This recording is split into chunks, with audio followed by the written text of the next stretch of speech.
Why is it that Anyi discuss something very, very important? Una abia na comment section na call gibberish. Why is it that Anyi ekwu maka ihe bara uru, something as delicate as the struggle? Una abia na comment section na call nonsense. Barrister Barrister Maxwell Okpara, he made a video, he made a post.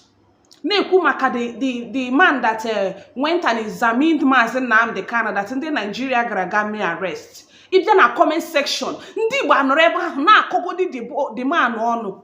Instead of typing free that man, free that man, don't you know that people are watching? Una adịdị iberibe. Nke iklikiri aha ya ya bụrụ na eziokwu na onye Igbo.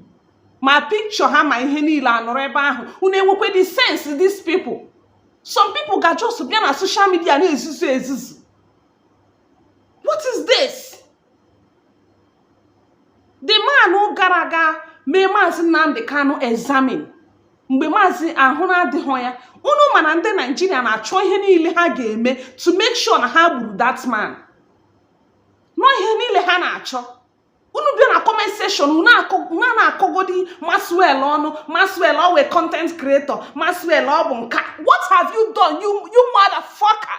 What have you done? Are you crazy? Are you mad?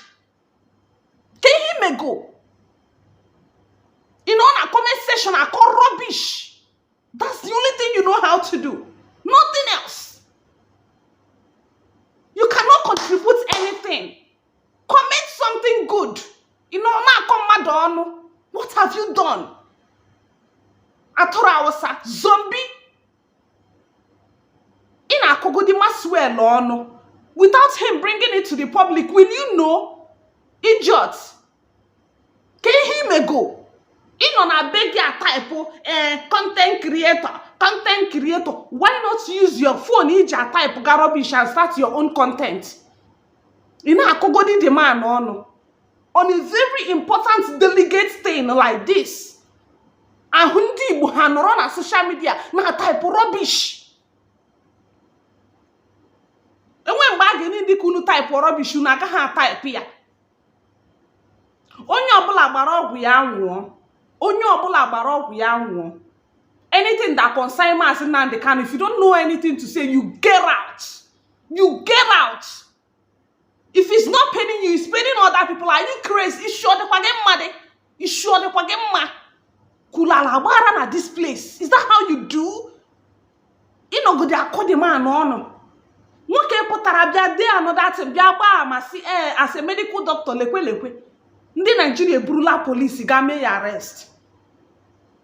Mana lee ndị bandits nọ n'ime ọhịa, ndị military na salute ha. You are not seeing that one. Chineke gbakwa agọkụ. You are a very useless idiot. You are not seeing that one. Ị na-ahụ megide ndị Igbo. Ị nọgidere na type content creator. Mpago we lawyer. Are you a lawyer? Are you mad? Stop making people to be reacting the way Hena reacting at this social media. I went to under the comment section. Onye ọbụla na type content creator lawyer. Chineke gbakwa unu ọkụ. I said it. Ọ bụrụ na ihe ahụ ka ị dere Barrister Maxwell Okpara, God punish you. Ndara na-enweghị sense. You cannot reason for yourself. Are you a lawyer? What have you contributed? How many times did you go visit Nnamdi Kanu? What have you said for people to hear? How have you contributed? Instead of coming to comment section to, make the man happy, say something nice, or even if you don't have contribution, you motherfucker go to hell. Get out. Get out. I said it, get out. What rubbish? The mother is yare. Ile hanya 40 something, 50 something, and on social media. Na type gibberish. All the kara na apu unu na this social media. Unu che no di mfe. Unu che no di mfe. Ina agukwa di history. Iche no di mfe. Iche no di mfe. Ina agu history. Do you know when lawyers lawyers begin to fight for ndị Igbo. Ibu onye ara dị, ibu onye ara, mpago lawyer, ke ihe mpagi mego. Kedu ihe o mego? You think it's easy? Ihe a na-akwagharị Maxwell Okpara, you think it's easy? Mpago ga-emenwu ya. Pụta na-akọ ya n'jajajaja, he's always content creator. Okwugbakwa gị ebe ahụ. You are mad.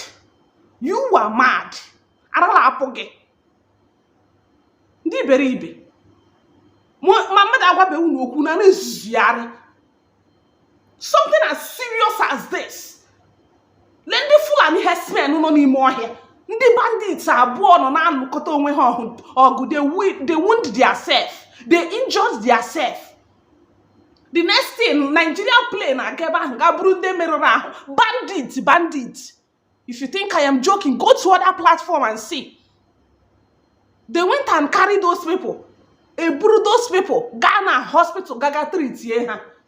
But now the kind of that he order. How many treatments ka enyere ya? Ghana Igbo kita ndị ESN no n'ime ọhịa na battle with the Nigerian police. Ibu onye ara, are you mad? If you don't have anything to say, go to hell. Stop coming to social media to type rubbish. People are watching ndị iberibe. People are watching. Na direct you go to hell and sit down. I'm warning you people right now. You think it's easy? You think it's easy? Most of them when they go school. Most of them you cannot even stand one-on-one to speak with Onye in a You think it's easy? In a go history. Unenwe the sense. Onye Obula gbakwara ọgwụ ya nwụọ na the social media.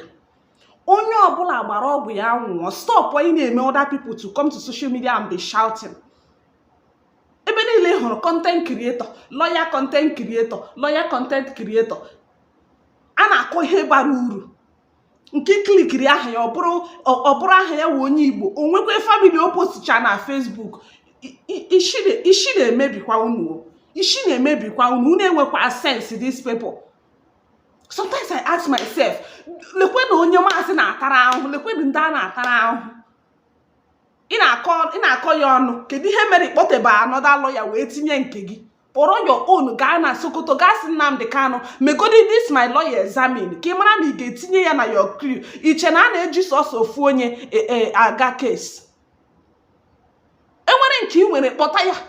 Enwere lawyer ị nwere kpọta that your lawyer. She na beg ahụ pụta and stop staying in your house. Enwe ike ịnọ n'elu nwunye gị na-ara nwunye gị na-ede rubbish. Onye ọbụla respect kwa onwe ya. Nke na-ewe m iwe is that all these people are grown-up men with children. About 5 of them in click their pages. All of them are men with children. Onye ọbụla respect anụ onwe unu.